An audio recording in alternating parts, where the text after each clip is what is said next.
Hello, everyone. Good evening. Thanks for being here with us for our mental wellness during COVID-19 session. My name is Mary Brown. I get to be the pastor here at Sylva First United Methodist Church, but maybe my best qualification for being here tonight is that, like for so many of you, 2020 has been hard for me. It's been a year of being really intentional about seeking ways to stay mentally and spiritually healthy throughout all this. And so I'm really grateful for Reid Smithdeal being here with us, who does have some other official qualifications that set him up really well to lead a conversation like this. You want to say a little bit about what brings you here and your background with this kind of work? Sure. So I'm Reid Smithdeal, and I'm a licensed clinical social worker and a certified peer support specialist in North Carolina, and have worked in the field for a number of years at different levels. And so I've worked with adults, children, inpatient, outpatient, have taught social work. And my focus has been around mental health recovery and or wellness work. And so they're really similar. Wellness work is focused more on individuals who may not have a diagnosis and just how do we stay mentally well. And then recovery work has to do with folks who have a formal diagnosis of a mental illness, what we call mental illness in Western society, and them recovering from that illness. So Reid approached me a couple weeks, maybe a month ago now, just with the idea of maybe he would have something to offer our congregation in the form of a presentation like this. So I'm excited to be here tonight. I have already learned a great deal from our conversations and thinking together. So excited for y'all to be able to get a glimpse into this as well. As we've learned with this Facebook Live format, we have the benefit of a little bit of interaction, but there is this like 30-second delay between us and you. And so I've got my phone up here. I'm going to be watching the comments. As we go through this material, if you have questions, drop them in there. As always, we've got the wonderful Duncan LeMay with us facilitating our tech work, and so he'll help us watch those as well. And so we'll try to pause along the way and check in and see if you have questions to ask. And beyond that, I just want to say that, Reid, I'm grateful to be able to spend this time exploring not just how we stay mentally well, and I know you've got some practical stuff for us to try, but also the why behind it. And that's been a really interesting question for me to wrestle with this year, that in some ways, I know why this is hard. Like, for example, I'm an extrovert. Naturally, it will be hard for me if I can't be around people as much.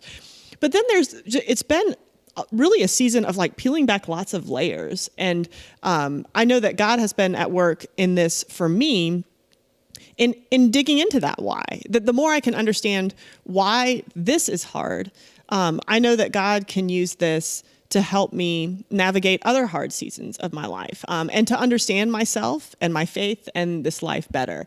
So I'm grateful for you to lead us through this time and explore that a little bit. Give us all the answers. I don't know that I have all the answers, but I agree. It has been extremely difficult year. I think that's an easy statement to. And as you were talking about the learning of yourself and being able to go through it, I'm a guy who lives by quotes, and one of the quotes that popped up for me there was from Einstein. Einstein said, "Adversity introduces a man to himself." And so I think when we go through things like this, we do actually learn about our capacities. We learn about what we're capable of and how do we navigate those difficult situations. And it prepares us for the next one coming, because life is filled with them. So, yeah. So it's an interesting segue into looking at, why is the pandemic been so difficult on folks' mental health? And when we look at it, it's basically because of how the mind functions and the mind's wired to make sense of life. We're wired for predictability, and we like that predictability, right? Like I feel safe when I walk out of my bedroom because I know what's coming out in the living room, right? And that in life for us, it's a survival mode. It's come up as a way of what do I need to pay attention to and what do I not need to pay attention to, right?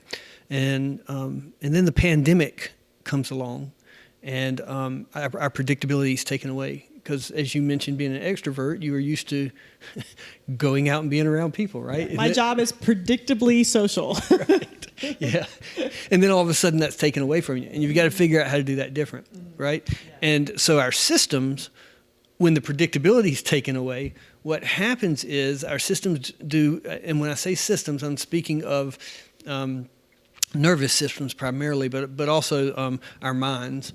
And we get thrown into this state of hypervigilance and or freeze. And so things don't feel safe to us, and we're trying to figure out the new normal, and we're trying to make sense of everything that's going on, and or we just kind of we just kind of stop. And it's so funny. I can look back over the last 9 months journeying through this. I have definitely gone through phases of, I wouldn't have used the word hypervigilance, but I can see it. Like if I make enough to-do lists and use enough Post-it notes and use calendar, everything's going to be okay. And then on the flip side, I'll do that for a little while and it'll feel like it's working for a little while. But then I kind of exhaust myself. I'm overwhelmed, and I hit the point where I just really want to literally hide under the covers. It's too much, and I shut down. It'd be nice to find a balance between those two things. Sure. Balance is that thing that swings by us in life, right? Yeah. As we live from one extreme to the other. That's a great point. The reason that approach, and that's a common approach, right? Like, I feel out of control. Things have changed on me. I don't feel safe. And so I need to do more. And we get this kind of inner motivation to do more. And as you mentioned, that'll work for a short period of time, but it won't work long term. And the reason it doesn't work long term is because we're dealing with the issue cognitively in our minds, right? We're trying to think through the issue. And as we try and think through the issue, where we're actually being affected is in our whole system. And so when I talk about system, primarily what I'm talking about here is the vagus nerve. And the vagus nerve is, vagus means wandering in Latin. And the vagus nerve travels from our mind throughout all our body. It goes everywhere, and it's the biggest nerve in our body. And so sometimes in my field we'll talk about what's called the embodied brain. And the embodied brain, sometimes when we say that, people go, well, yeah, the brain's in my head, and so I know it's an embodied brain. But the brain is actually a multi-system experiencing of life. And so we have the brain, which is the brain. I'm saying embodied brain, I mean embodied mind. Okay. And so the embodied mind is actually in our brain here, and then we have a huge portion of our nerves on the vagus nerve in our chest, and it's also in our digestive system. And so when you say you've got a gut feeling, that you're speaking from the nervous system that incorporates part of your mind, what we classify as mind. And so sometimes it's helpful to think about the nervous system. There's a whole series on this, a whole theory on this called polyvagal theory. And we have a slide for polyvagal theory that we'll take a look at as I go through explaining it. And so it's evolved over time. And it started out with the dorsal vagal, and the dorsal vagal nerve is our oldest nerve. And they estimate that nerve is coming in somewhere around 400 million years ago. Sometimes you'll hear this referred to as the reptilian brain. That's where that's wired into us. And then next, it is a hierarchical. And so the next one is the sympathetic nervous system. And that's what controls our fight or flight. that came in after the dorsal nerve. And so, the dorsal vagal and the sympathetic nerve, and a lot of people have heard of the fight or flight, but that's where you're experiencing that. And then the most recent, sympathetic is actually about 200 million from what they're saying years old. And then behind that comes in the ventral vagal. And the ventral vagal is the most recent. And so it comes in to play with social engagement. It is how we connect with others. It's what allows us to connect with others and become kind of secure. So I can, I'll give an example, co-regulation. If I am not feeling well and you come in the room and comfort me, then that's known as co-regulation, and that'll bring my system down. And when that happens, that's happening in the ventral vagal. And so one way to think about these systems is if we look at the animals that they exist within and like the animal behaviors, make sense of it. And so I like to explain it this way where, because people think, okay, well, what's ventral, what's dorsal, what's sympathetic, what's all that look like? And so one example that I use a lot around the nervous system is if you have a deer that's in, and there's videos that I've shown on this in trainings.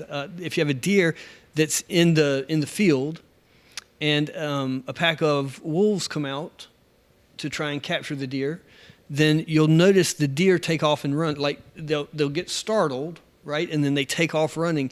When they start running, they're in sympathetic nervous system. Prior to that, they're in vagal. So they don't really have a vagal, but it's metaphorically they're in vagal. But so when they take off running, they're in sympathetic, and meaning that they're in fight or flight. And so they're in flight at that point, and they take off running, and they run as hard as they can to try and save their lives, right? If the wolves actually catch them, then you'll notice the deer fall down and just act dead. And you think that the deer is dead at that point. But the reality is that the deer isn't dead at that point, oftentimes. And there is there's a video clip I use where actually a lion is what attacks the deer. But then hyenas come up after the deer is taken down. And the lion's not going to let the hyenas take the deer away from him. And so the lion goes off to run off the hyenas. And then the deer realizes, oh, the lion's not on me anymore. Mm-hmm. And you see this deer jump up and take off. Like it was laying there dead until the lion got up and moved away. So our systems do that same thing, where we go back and forth between these nervous systems and we're acting in different ways. And so if I feel myself getting warm, I wind up getting very angry and I feel like attacking somebody, that's my sympathetic nervous system coming on. If things have happened long enough to where I just give up, I've fought all I can fight, and I don't have any more fight left in me, and I'm willing to accept whatever's put out there, then I'm functioning in dorsal. If I'm feeling a little better and kind of engaged with life and engaged with others, and I tend to be more aware when I'm functioning in vagal.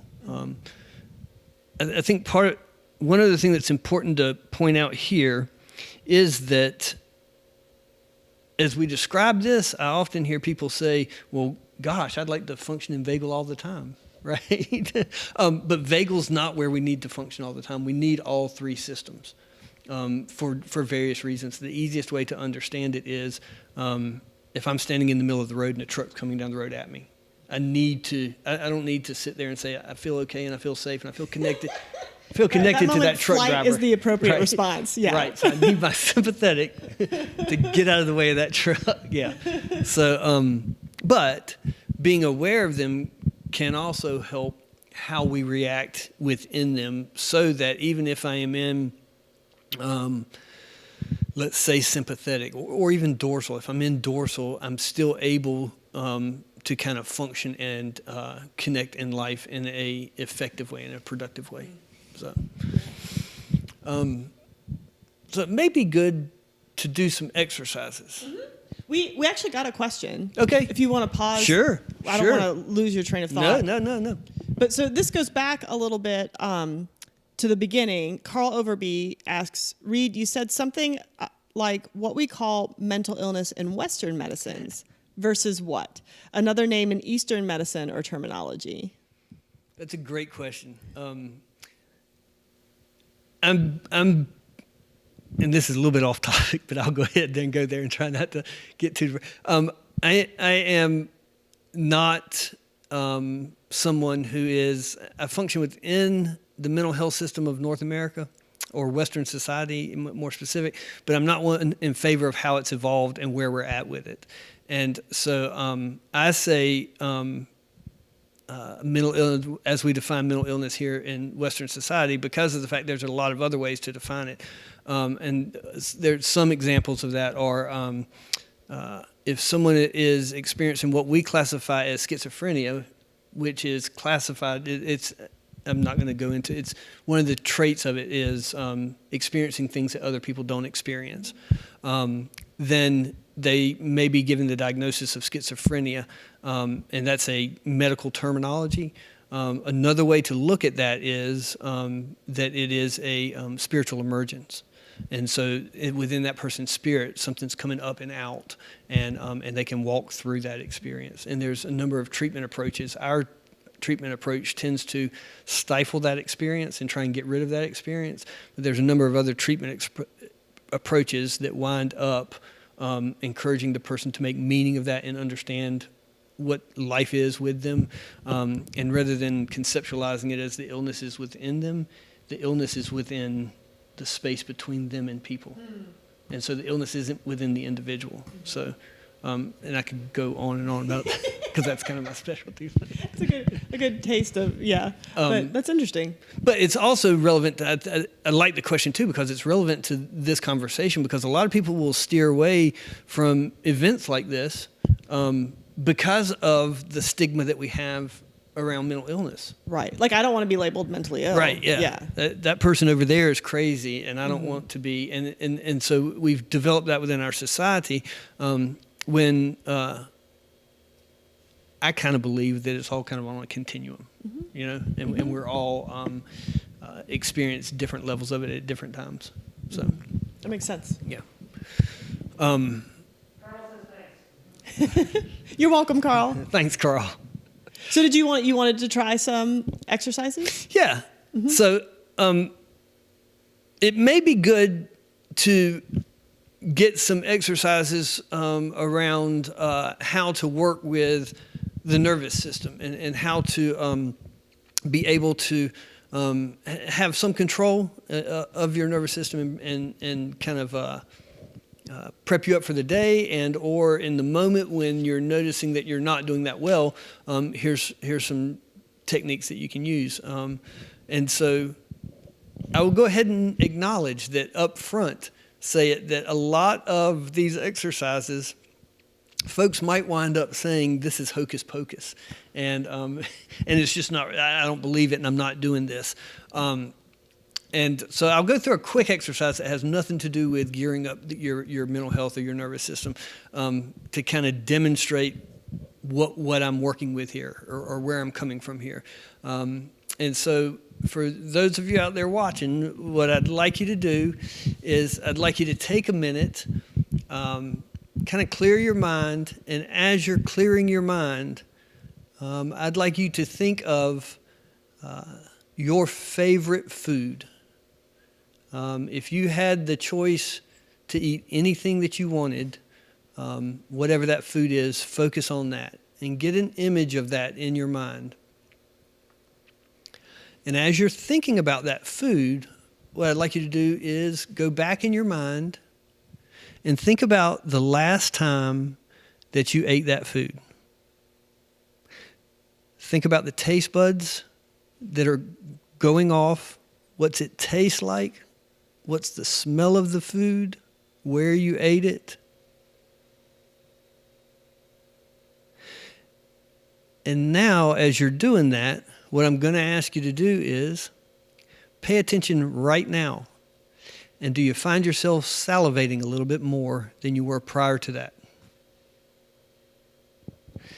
The reason that I do this is that the exercises that I'm going to be going over, at least some of them, really don't care whether you think they're hocus pocus or not. They still work.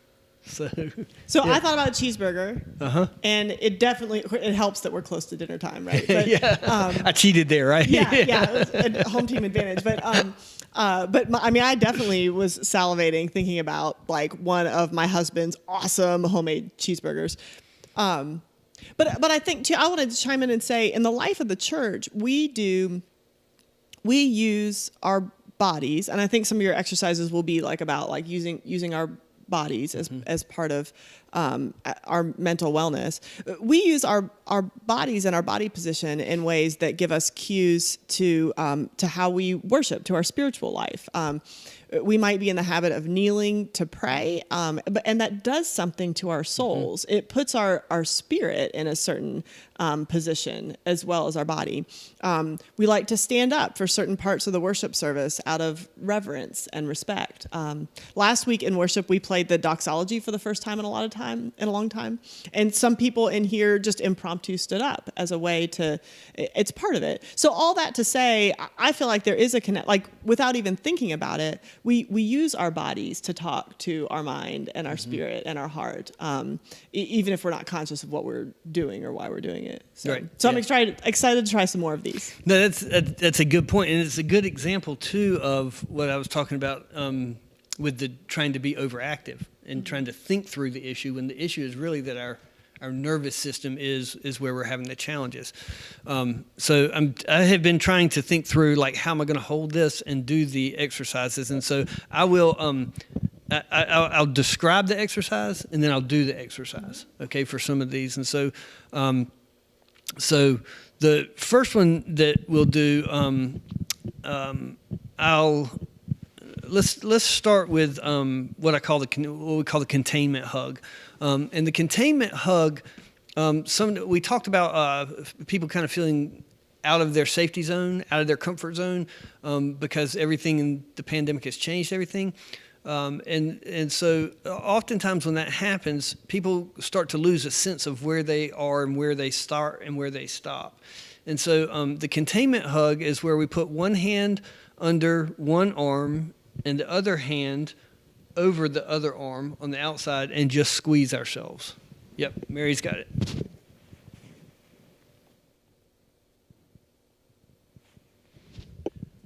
And so if you do that and focus on what's happening within you, one of the things that it does is it starts to set some boundaries for you. And the other thing that a lot of people experience when they do the containment hug is they wind up starting to feel warmth through here.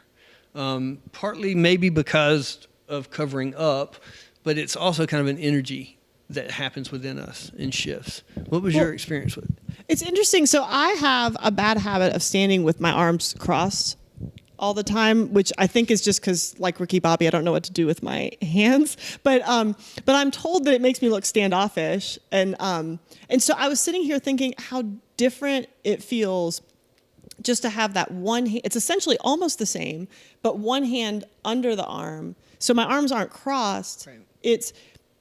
And I'm curious if there's a reason that instead of, now we could just do a full hug. Is there a reason one arm under and one arm over? Yes, there is. And so some of these I can go into more detail around than others on the reasoning behind. All that, I'll fully own, I didn't develop any of these. Mm-hmm. These are developed by neuroscientists and doctors that are digging into this stuff to see how it impacts our system. There's some other ones that I'll go into later that are even more based in that. Mm-hmm. But the majority of what we're doing around polyvagal theory and the nervous system is going to be coming out of neuroscience, and they study it by having someone cross their arms like you were saying, and then having someone do this, and watching the energies shift within the body. And part of that, and this is theoretical, I'll say that this is my kind of basing this answer off of my understanding of a number of kind of different systems. But theoretically, I would say that the difference between that is the nonverbal communication that happens. And so if you have your arms crossed, that is one way of signaling to the person that you're communicating with that you're closed off from them, mm-hmm. that you're separated from them. right? And so there's a sense of isolation happening there.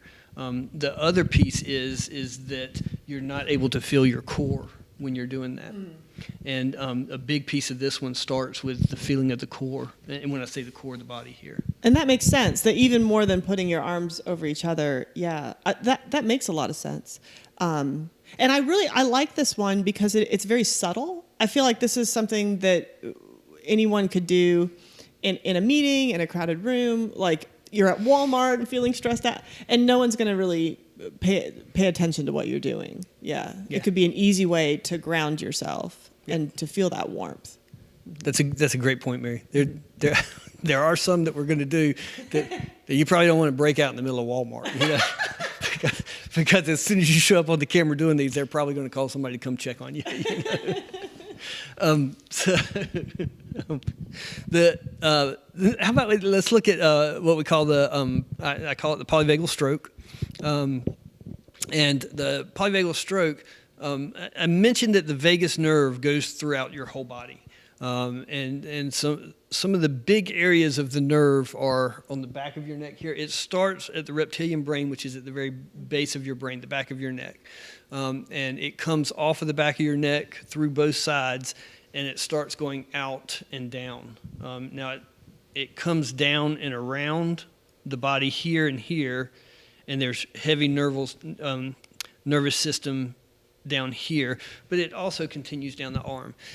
And so one of the ways to reset is through the polyvagal stroke, and that is when you take 1, 2, 3 fingers, whatever feels comfortable, depending on the size of your body, and place it between your eyes on your forehead, and then you're going to rub above your eyes, right where the eyelashes are, above your eyes, behind the ear, down the neck, and down the arm, and off of the hand.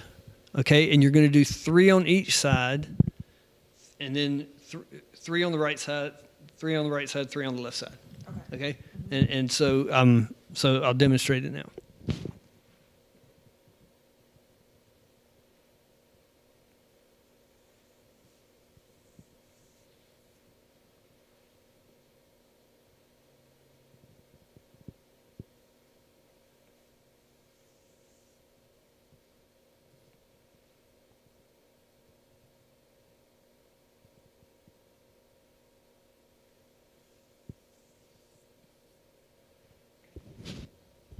And so then you would just repeat that on the left side. And you can continue doing that until you feel your system kind of reduce and come back into norm. So while you were doing that, what was your experience with it? It's interesting. I feel like I'm always seeking like contentment to get my mind to be still. And I feel like it naturally, my mind just went to that place. It felt relaxing to like my mind got quiet and interested in that point of touch moving. And so just to feel a little bit of stillness, if that makes sense. Mm-hmm. I feel like I have a monkey mind that loves to go wild. And so anything to get it to quiet down is really nice. Yeah.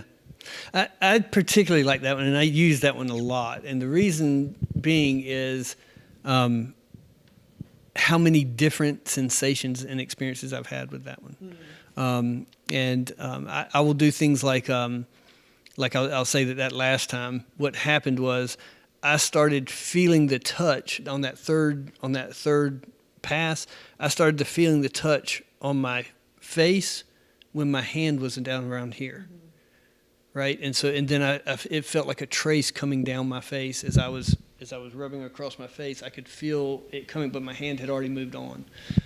And I could see this beneficial. I try to work in time for quiet prayer where I'm not just yammering at God. I just try to sit still and listen.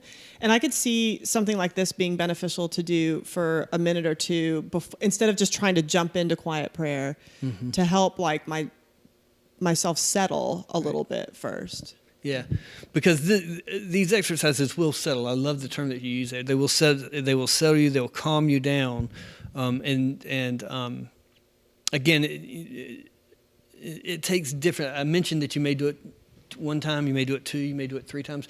One of the things, a lot of what we're doing with the exercises today is coming from somatic work, from body work, and one of the things that we know is that in our society, we've kind of gotten away from the body, and we've moved away, and it's not safe to exist there, and we function from the head up quite oftentimes, and we miss what the body is telling us. And so, depending on how connected a person is with their body, will depend on how quickly these exercises take impact for them, and some of them may not. It may take some of the stronger exercises to be worked on initially to get them back in touch with their body, and then the more calm, the more subtle exercises may work for them later on.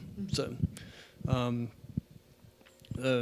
let's do one more in polyvagal, and this is a good. And I haven't talked about this one with you, Mary. This is one that is good for kind of resetting the system, and so it's also a good exercise to wind up kind of maintaining mental wellness and start. So it's a great exercise to do at the beginning of the day because it sets your system and kind of strengthens your vagal nerve and puts you ready to move into the day. And so this exercise, we wind up looking as far as we can to the right with our eyes. And as we look right, once we look over, then we're going to turn our head as far as we can to the right, continuing to look.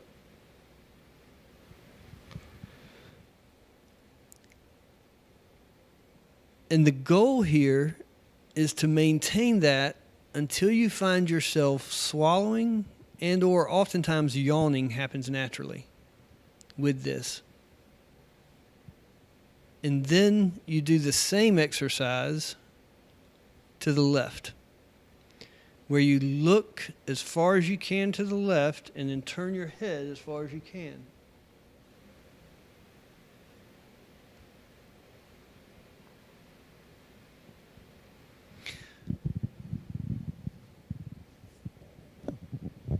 That's interesting. So I definitely had to swallow. That was fun. And right about the time, like you said that, and I thought, well, I don't know that that's happening for me. And then sure enough, I thought, oh, I do have to swallow. So one of those two things will happen when you do that exercise. And the reason that we do the exercise, there's a second part to it too that I like folks to do. And I'll kind of go into the rationale after. The next part of the exercise is to look straight forward. Again, turning your eyes as far as you can to the right and then leaning your head over as far as you can to the shoulder and stretching it out and then repeating that to the left.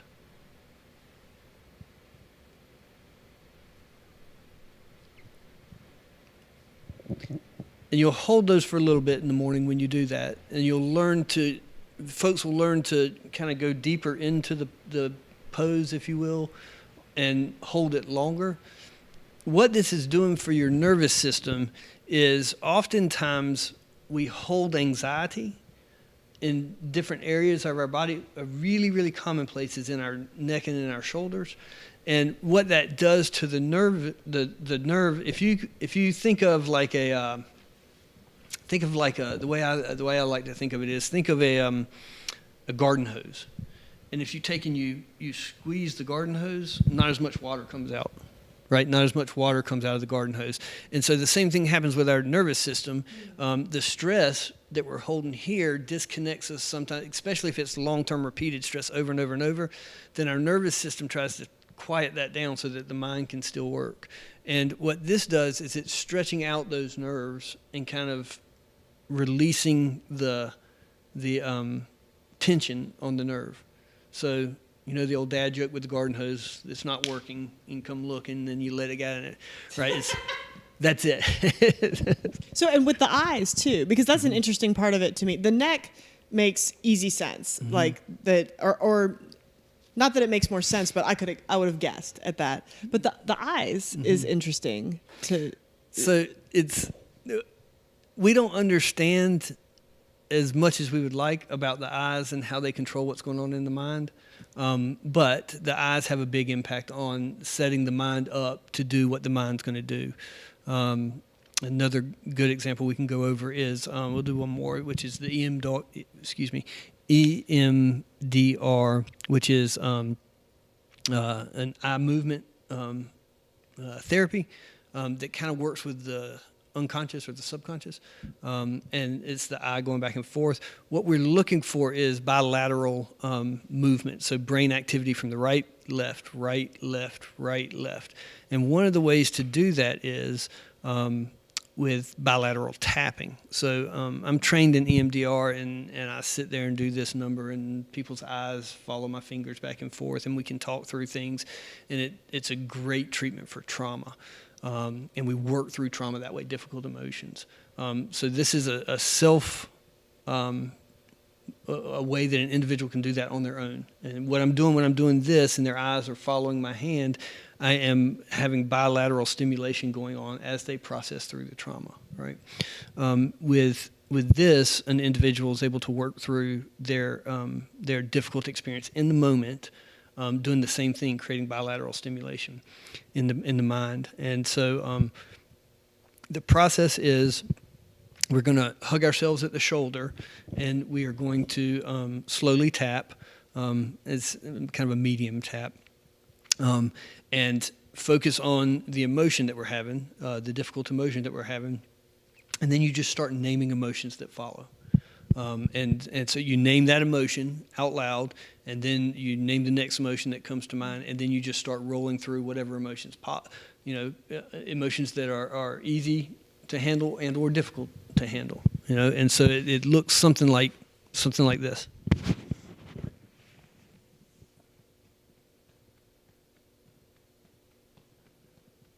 Fear, joy, anger, mad, scared, and you just go through that process.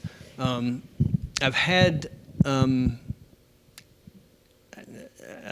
folks report back to me that they have much more success with that if they're actually saying the emotions out loud, and I'm not sure the process is that are working there, but I have had people report back that they've had better success as they name the emotions out loud. Again, probably not an exercise that you want to be doing at the board meeting on Monday morning. Not recommended for Walmart. Yeah. Well, I feel like there's something about that bilateral stimulation that I think I can feel a release mentally into kind of a freer association of thinking, if that makes sense, like a flow, kind of like opening the floodgates that thoughts just kind of come, sometimes even in surprising connection. Like I didn't think that this would lead to that. And I could see, in a season where so many of us have wondered, like, why? My feelings are always kind of a mystery to me, but especially this year. Like, why is this so hard? Why am I feeling this? And and that if there is a day or a season where we're feeling like I just need to explore what I'm feeling, that could be a good, just to let it roll, and to say that out loud, to name it out loud. Yeah. Yeah. One of the things that I say, a number of other people say in the field a lot, is in regards to emotions, is you name it to tame it. And so by being able to put the word on it, then we're able to kind of work with that, right? We may do some exercises next week around that, but I think that is part of it, is naming it out loud and kind of hearing it and seeing what it is. Because sometimes, again, in our society, a lot of times our society has become detached from the body. And so we have all this going on down here. We've got, 2/3 of our mind functioning, and we're trained socially to ignore it, and function just from the brain and not the nervous system that's in the body. So, name it to tame it, I think is a good piece of that. And I like that because we've talked previously about how I know that my feelings are important, but it can be tricky to work this balance where I want to listen to them, understand that they are symptoms, in the same way, like I stub a toe and it hurts. Like I want to listen to what I'm feeling, but I don't want to be held captive by my feelings either. And so to pay attention to them, and so I like that name it to tame it. That makes a lot of sense to me. I'm also a big like prayer out louder and journaler, and I think there is some power in naming things out loud, even if it's just for our own benefit. Yeah. Yeah. So let me just check in. If y'all have joined us, stumbled upon this, and you didn't hear it at the beginning, we are keeping an eye on the comments. I have the benefit of being here, and I get to ask Reid questions when I think of them. But if you think of one that you want us to ask, then feel free to jot it in the comments, and we're keeping an eye on those as we go along. And we'll try to get to them if we can. And we're at about 40 minutes, so I think we're doing pretty good on time. Okay. So let's take a look at. We've talked about the kind of the nervous system that's impacted by the pandemic, and kind of got that as a grounding to build from. I think one of the things to do is looking at why does the pandemic affect that system so much, right? And so I think we have a slide available. I used the example of next slide, please. Yep, there we go. I used the example of juggling, so life happens, right? And at any given moment, we're going through life and we're trying to learn to juggle. I juggle poorly three items. I haven't gone beyond that, but you have to learn to juggle 3 items before you learn to juggle 4 items, right? And so I may have learned to manage work and my family life and my finances, and I look at it as kind of juggling through these items, and then all of a sudden, what happens is I'm up to 4 or 5 items that I'm juggling, and things are pretty hectic, things are pretty chaotic, right? And then the pandemic gets thrown in there. And when that happens, what happens oftentimes is the system gets overloaded. And next slide, please. And everything falls, right? And so I will say that that I've had my kids, when I'm juggling for them, I've had them like toss balls in while I'm juggling 3, and everything goes awry, like everything just kind of falls, and so it's the metaphor that I've been using around why the pandemic, why COVID-19 has had the impact on our mental wellness. We just become overwhelmed, and so then comes up the question: well, when we're overwhelmed, what are the symptoms that come up?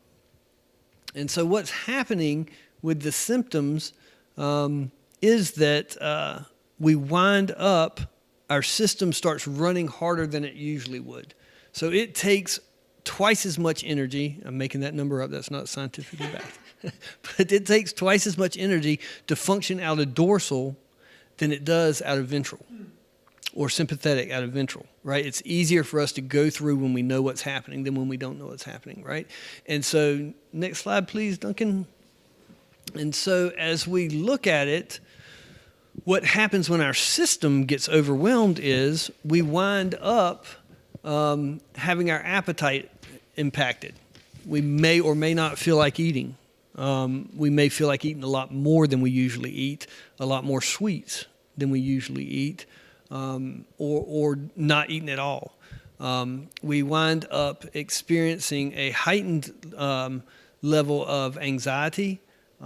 Fear kind of overtakes us, and things that used to be easy for us to do become much more difficult. Our ability to concentrate, to focus, to move through tasks takes longer, and life starts moving kind of at this sluggish pace, right? And we can't figure out why we're not going at life the way we used to. We don't feel as good. And I have totally felt that. We've actually, as our staff has been planning for Advent and Christmas, which are exciting times of the year, but they will look different this year, which is like if I've said that phrase once, I've said it 1,000 times since March.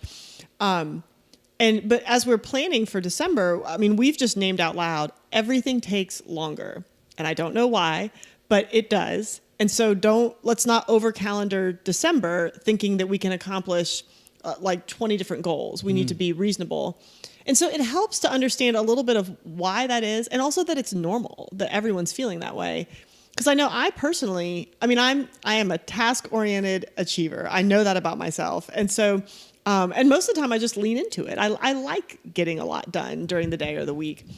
But it's been hard for me in COVID to accept that I just can't get as much done as normal. And it certainly helps. We Methodists love grace, right? And so it certainly helps to have grace for myself and for others, what I expect of them, to know that this is a normal byproduct of what we're feeling with all this, that it takes more energy, that we can't expect the same of ourselves or our coworkers in the midst of all this. Such a great point. It really is, because especially for overachievers, right? If you're a real underachiever, this probably isn't. No, but for overachievers and for many people, what happens when experiences like this come up, and I'm saying that experiences like this because this is, the pandemic's happening right now, but it could be a number of any other things, like life events that happen that kind of knock people out of their normal functioning. And what the risk is letting the moment in time take us over totally.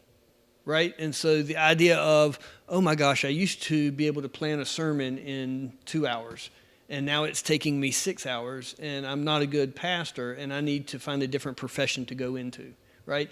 That illogical side of our brain kind of starts kicking those ideas around, and it's good to be able to name, hey, this is what's happening, and I need to give myself some grace. Because there's nothing wrong with me. My system is behaving in the way that it's designed to behave in.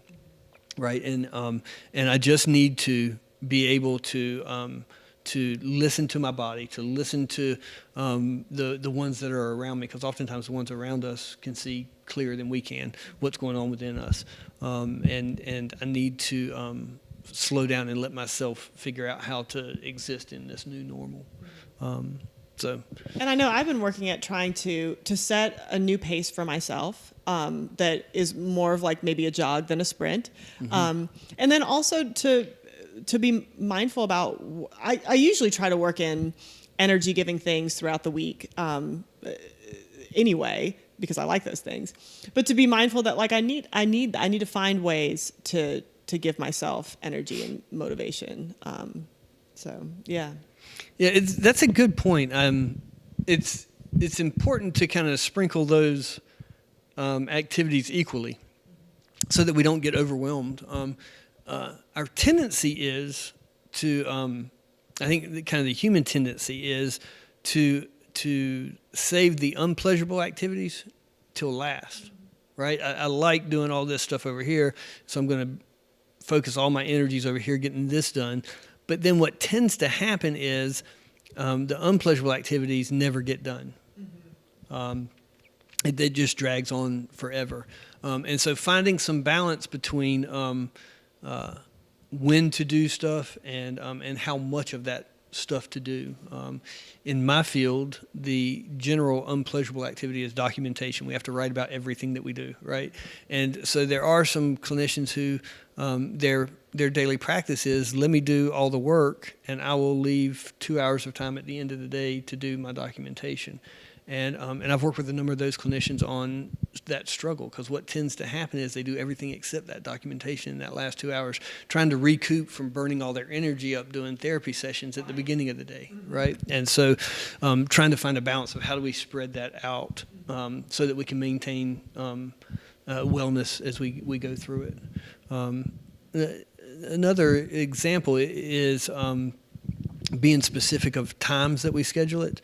So it's easier for me to talk about the mental health profession because that's what I'm in, but difficult clients that are really hard to be with because of how they present, those are probably not the best clients to schedule first thing in the morning, mm-hmm. because then your whole day is kind of dragged down and you got to kind of recover from that. And so kind of thinking through it on those terms too. Let me not schedule 3 of these back to back, and let me not schedule them at the first thing in the morning. But everybody's got those. Everybody has the different professions have different, this is what I like and this is what I don't like. And so thinking through that is important. So if we notice ourselves doing some of these things, like the loss of appetite, feelings of depression, anxiety, fatigue, so what do we do with that information? Like it's one thing to notice, like, oh, hey, all this is going on. Then what can we do with that? Mm-hmm. So I love the question, and it's important because you heard me just say, this is all your body's system acting the way it's designed, acting normal, the way that it's supposed to act, right? And so we can push that off to, oh, everything's fine and I don't need to do anything. That may or may not be true. It's probably more on the not true side, and we need to pay more attention. And there are some things that we can do, like the exercises we've gone over and or will go over.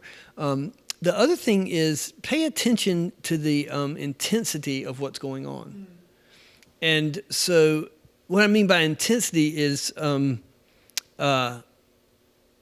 lack of concentration preventing you from actually accomplishing what your responsibilities are at work, right? If it's at that level, then it's something to pay attention to. If it is, it's taking me a little bit longer, but I'm still able to kind of get through the day. I just don't feel as top of the world as I used to. Then it's give yourself grace and move through it as best you can. We'll look at some other ways of getting supports, natural supports, and activities that can be done. But if it's really impacting to the point where it has you concerned, then it's something to take a look at, and it may be worthwhile to talk to somebody about it. So some of the big indicators that you may kind of be tipping over into the area of where it would be a good idea to talk to somebody is especially around ideas of self-harm, because sometimes these experiences lead us to a place of feeling kind of helpless, and we don't have any control over what's going on in life. And then when we get to that place, sometimes it tips over into I don't even have a purpose here. I don't know why I'm putting up with this. This is awful to live this way. I don't want to live this way anymore.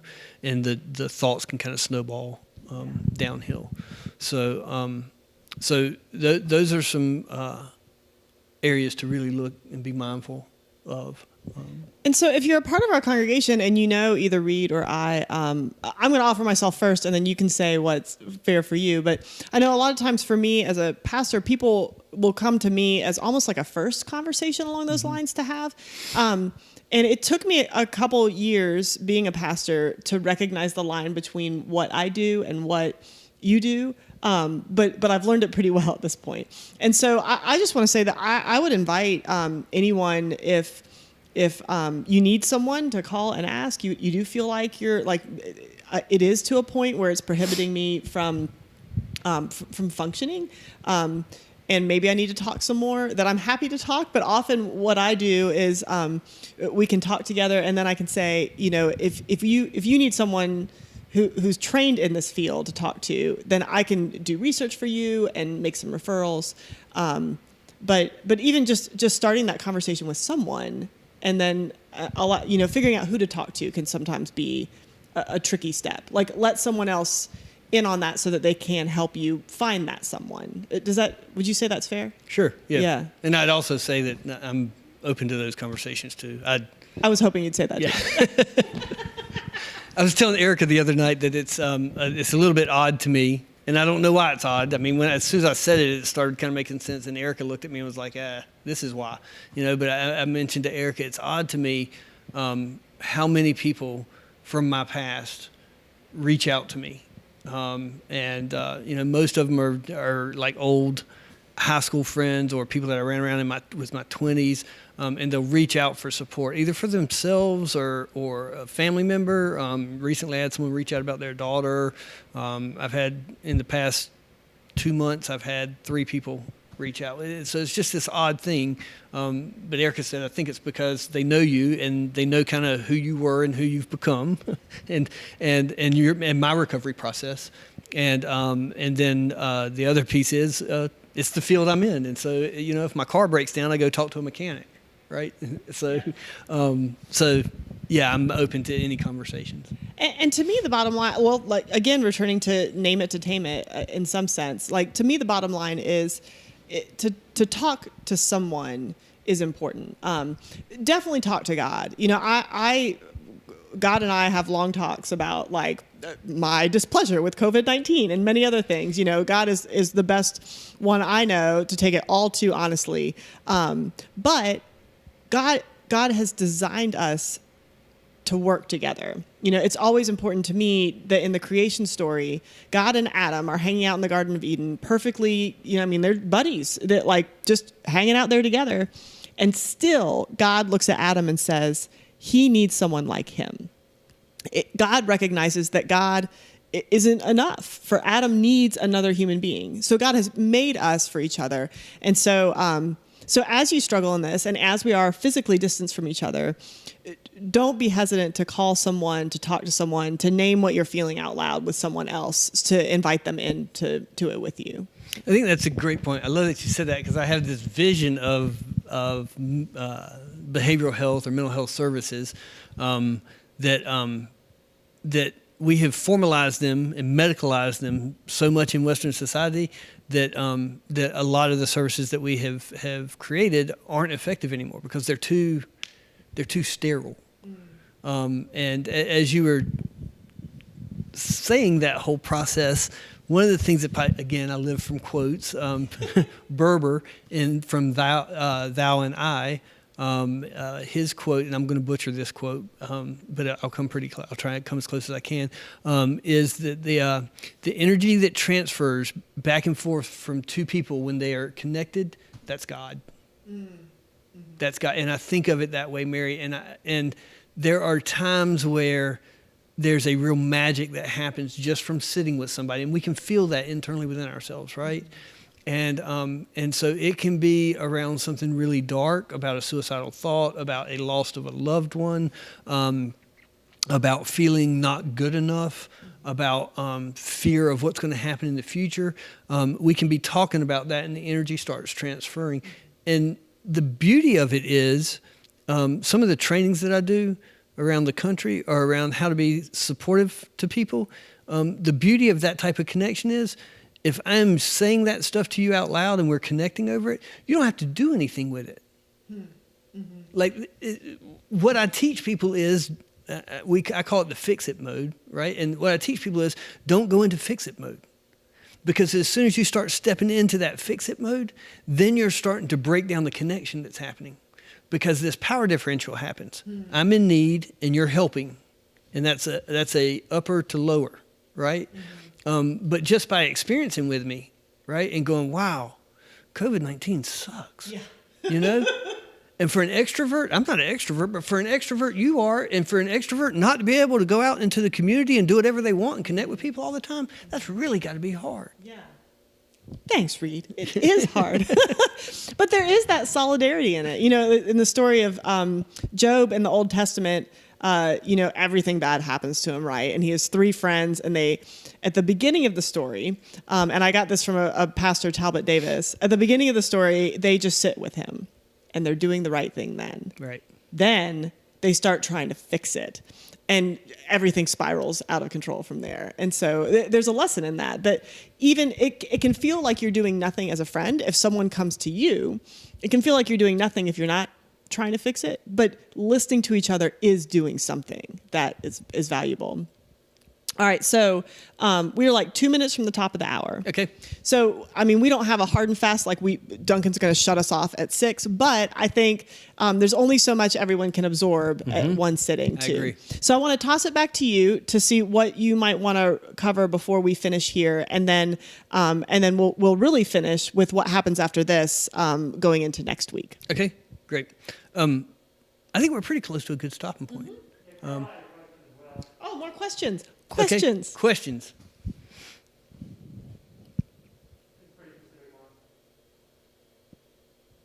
And I've lost my feed fell down. Oh, it's okay. I can read it out to you. So Carl says, so I missed what we were supposed to do with our unpleasant activities. Is it beginning of the day, middle of the day, end of the day? So I'm just kind of curious how you schedule out things you don't want to do. I think that's an interesting question. I think that is dependent on the individual, and it depends on the type activity. And so, what I mean by that is in general work stuff, if it is me and another person interacting, I tend to find that scheduling the unpleasant activities earlier in my schedule is where I place those. And the reason for that is after I plow through those unpleasantly and, pulling of the eyelashes or whatever and get through that the rest of the day kind of goes smoothly. And that's how I roll too, but I know I am a morning person. My best window of time is after the first cup of coffee until about noon. And I can do anything then. My self-discipline and motivation falls off pretty sharply after lunch. I mostly want to nap, and I don't, but I do. Well, that's what I want to do. Right. So Carl, I think that it might be kind of holding up, what times of day do I have the most energy, the most self-discipline? Those can be times to schedule in those activities. Yeah. Mm-hmm. That's part of when I was saying, it depends on the activity, the person so that's a huge, what plays into it. I am not a morning person. And so, though I plow through it, which is also kind of plays into me doing the unpleasant activities in the morning because I don't know they're even going. The interacting with others, I think, is a different game, and sometimes I have control over that, and sometimes I don't have control over that. And what I mean by that is, as a mental health professional, one of the things that I have said for years is I don't get control over who walks through my door. And so at any given moment, somebody can show up in a certain way of being, and I have to drop everything and move into a different role. But if I do have control over it, what I tend to do with that dynamic is place a positive, what I believe is going to be a positive interaction. I shouldn't use those terms because a pleasurable interaction, and couple that with an unpleasurable. But I'd usually do the pleasurable before to make sure that interaction isn't tainted with the unpleasurable, and then I'll go into the unpleasurable activity. But the important thing to do here is to take time to ground and reset afterwards. And so if I know that I'm getting ready to, let's say if I'm getting ready to meet with a really, really difficult client that I know is going to come in and kind of berate me and kind of come at me and tell me everything in their life is my fault and all that, then I'll schedule that individual, and then I'll leave a half an hour afterwards, after that session, to wind up being able to kind of ground myself and make sure that when I step out of that and give you a call, I'm not kind of coming at you what's left over from the interaction I had with the previous person. And that's, again, talking about the nervous system that we talked about, or the vagus nerve. Well, and I feel like I learned the hard way. It took me too long to figure out that I can't schedule a 9 o'clock, a 10 o'clock, at 11 o'clock. There needs to be a transition time between them. And that can be a learning point of this too, is that in this year, that transition time may need to be longer than it normally is, just because COVID and everything, and the energy and the coping and everything. All right. So anything else we want to cover before we point toward next Sunday? I think we're good. Awesome. So what we hope is that this kind of whet your appetite for more, because Reid has more. He has some other neat activities to try and stuff to share. But what we feel like is that might be best done via Zoom, because there can be a little more interaction with that, and a chance to have some give and take as we try it. So what we're going to do is at the end of this feed, we'll put up a slide that has my email address on it. Next Sunday at 5 o'clock, we'll do a Zoom session continuing this. And so if you'd like to be in on that, just send me an email sometime between now and 5 o'clock on Friday.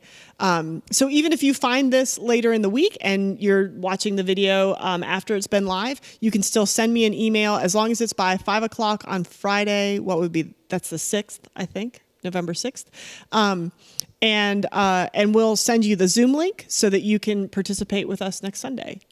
I'd also say to that, Mary, that even if you don't watch this. Mike's muted. Sorry, my mic got muted. I muted my mic. Let me take responsibility for that. I'm new to the mic. So, yeah, we're live. Thank you, Duncan, for letting me know that. I would also say that that even if you don't watch it, obviously, if you're watching this now, you're hearing this now, you're watching it. But if you've got friends that or family members that you'd like to join in next week, there's no prerequisite. It's knowing the information that we went over today. Is not going to impact the effectiveness of next week. It's a standalone session. Thanks, Reid. And maybe along those lines, since we're going to put my email address up anyway, I might as well throw in, if you've got questions, then you can send them my way too. And that'd be good. We like questions. So, all right. So thank you, everyone, for being with us. Again, that information will be on the screen in just a minute. And we hope to see many of you next Sunday at 5 o'clock via Zoom. Thank you, Reid, very much. Thank you. Yeah.